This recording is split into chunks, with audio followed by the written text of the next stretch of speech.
Video. Here we go. 2.2 linear equations. Linear means line. They're all going to be lines. There's slope-intercept form. There's a reason this is called slope-intercept form, because you have your slope, which is m, and you have b, which is your y-intercept. So you have m and b. M is your slope, b is your y-intercept. Slope-intercept form for graphing. What you need to realize, slope is rise over run. Okay? Slope is rise over run. Y-intercept is where it crosses the y-axis. Slope-intercept is kind of how it's moving. Here's a good way to remember. M stands for slope. Think of M as movement.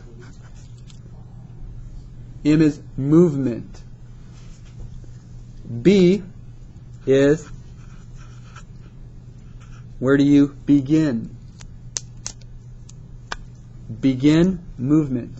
With a graph, you always have to begin somewhere and move somewhere. And then the graph develops. And the movement method is you rise, then run. And you'll see how it works. Now, here's a graph. Let's first change it to this form. It's just a little backwards. So let's make it y equals what x? The negative 3x, and then that's a positive 1. So, your beginning is a number by itself. By itself, b. So beginning at 1. Now, why did I put the 1 on the y-axis? Well, it's called the y-intercept. Beginning on the y-intercept. And what's my movement? Well, what you got to realize, that is over 1. All numbers are over 1. Over 1. Negative 3 over 1. Negative 3, 1, 2, 3, and over 1. Always to the right. It's a negative 3 over 1, so you went down 3, always to the right, and went over 1. Do you have 2 dots? Could you make a line? Yeah. I can make another dot. Go down 3 over 1 one more time. I can even take this line and go up 3 over 1. Am I keeping the line?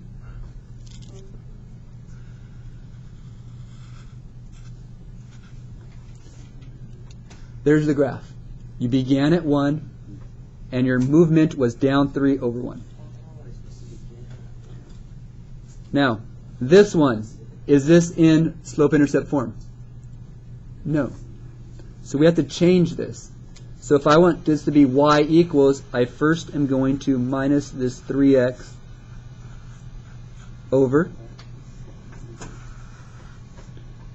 That will leave me negative 2y equals negative 3x plus 4.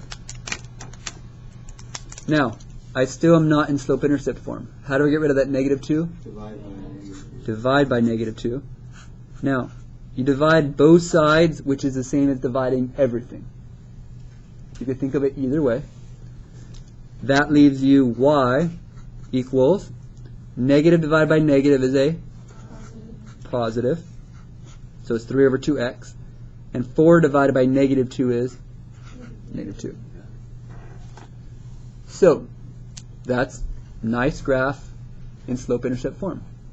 Where do we begin? The number by itself is negative 2. And our movement, our slope, says we're going to go up 3, positive 3, and over 2. It's over 2. So you go up 1, 2, 3, and over 2. I could do that one more time.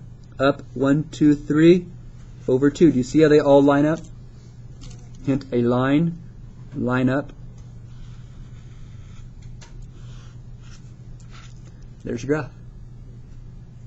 What you'll notice, positive slopes go uphill, negative slopes go downhill.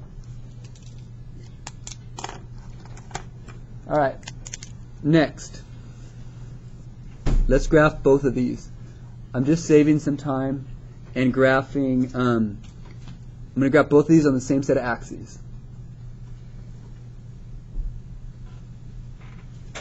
So these are a little bit different. Are these in slope-intercept form?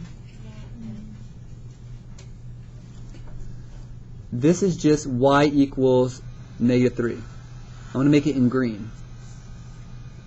Well, look at your graph. Do you understand that y equals -3 is right there?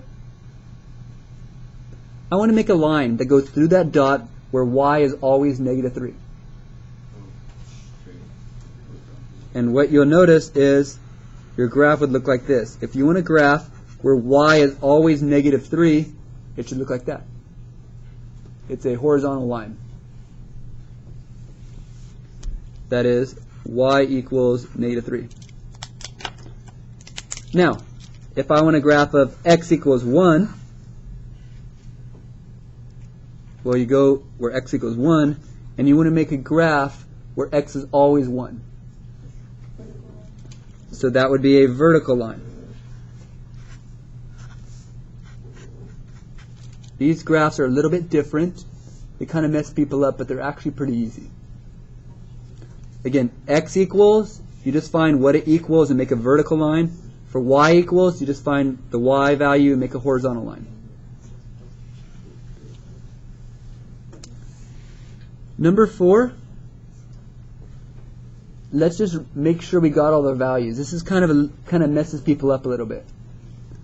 Number 4, let's rewrite it. What's my slope? What's in front of the x? You have to realize that's a 1x. Some people get confused when they don't see a number in front. And what number is added to this? Do you have to put +0? No, but for some people it might help to put a +0. So, the number by itself is 0. So where do we begin? At the origin, 0. Where do we move? Well, this says 1 over 1, so we go up 1 over 1. And you can keep doing that over and over again.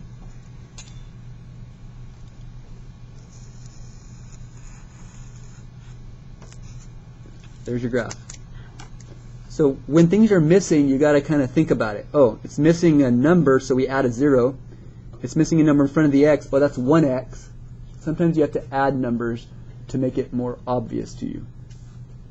So slope-intercept form, first put it in this form. Find your beginning, y-intercept. Find out where you move from there. It's always rise over run.